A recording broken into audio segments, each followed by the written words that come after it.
I am very, very delighted to have, for the first time on the show, but longtime friends and colleagues, Niila Hebert, Executive Director of MAVA, the Minnesota Alliance for Volunteer Advancement.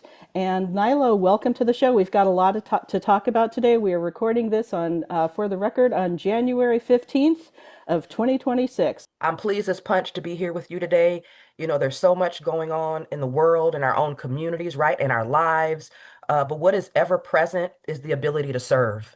In energizing and engaging our neighbors, our communities, volunteers, mutual aid, grassroots, formal or informal, what do you think are, kind of a good summary or maybe even Tuesday tips of how we can build this positive future out of these terrible traumatic moments right now? Yes. Oh, I love that question so much because where it takes me immediately is I think about Octavia Butler. Mm, And if you don't know love Octavia her. Butler, You, friends, you should know Octavia you Butler. should know Octavia Butler. Yeah. But I say first start with dreaming, Hmm. right? Dream of the world that you want to see. Dream of what it could look like if there were true freedom and equality for all, right? And then think about how you can make that dream come to life, right? What is your role in dreaming about the future that we all want to see?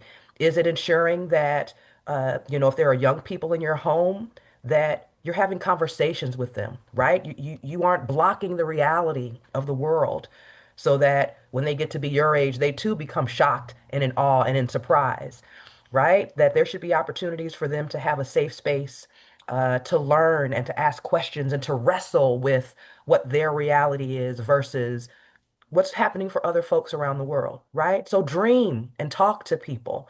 I think also, what you said earlier is actually thinking about how the resources that you have, the skill sets that you have, how does that contribute to an organization that is aligned with your values, right? So maybe you don't have the capacity or the ability to get out, but can you mobilize neighbors to give?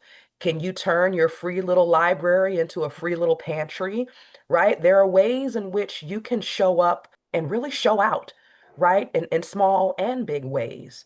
I think it's also people being truth tellers, right? We live in this world where there's fake news and you can't listen to what everyone says because they're getting their news from Instagram.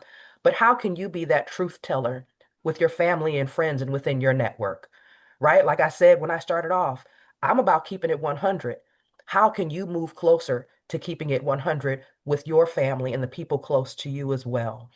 And I'd say for those of you who have resources that you could potentially give that wouldn't impact your ability to live and thrive, give those resources because we are in, unfortunately, a state where we can see it on the horizon, where there are policies and programs and systems and structures that are making it near impossible for people who are already struggling to access basic needs.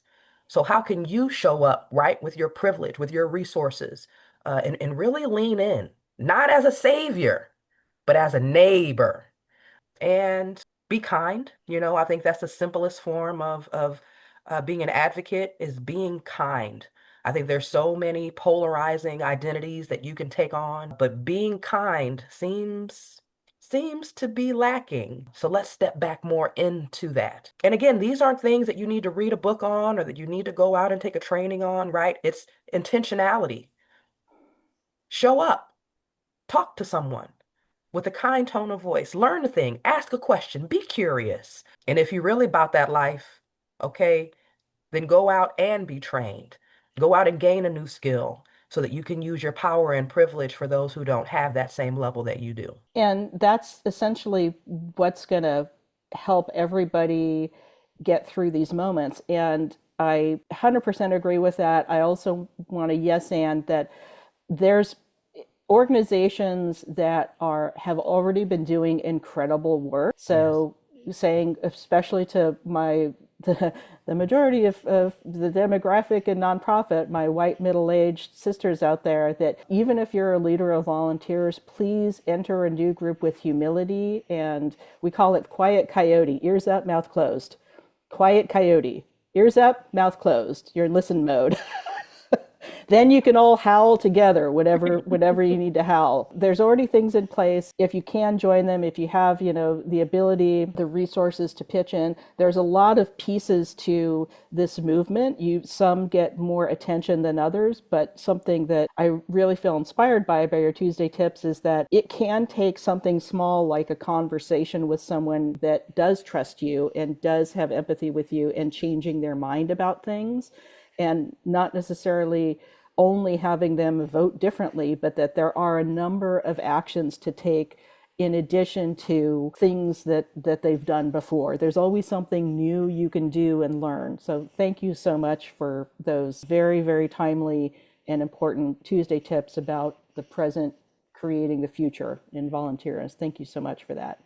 Yes, I'm just over the moon with gratitude that you've made space, especially during this time, right? When I posted on LinkedIn, right? It's your heart hurts, Mhm. to find the right words, or who has time to be smart right now and say the right words. What you are doing, what we are doing, right? This level of community volunteerism not only changes policies and systems, but it changes hearts and minds, Mhm. right? And it can be from the little to the big. But start with dreaming, friends. Dream about the world that you want to see, and then together we can collectively create it. Thank you so much.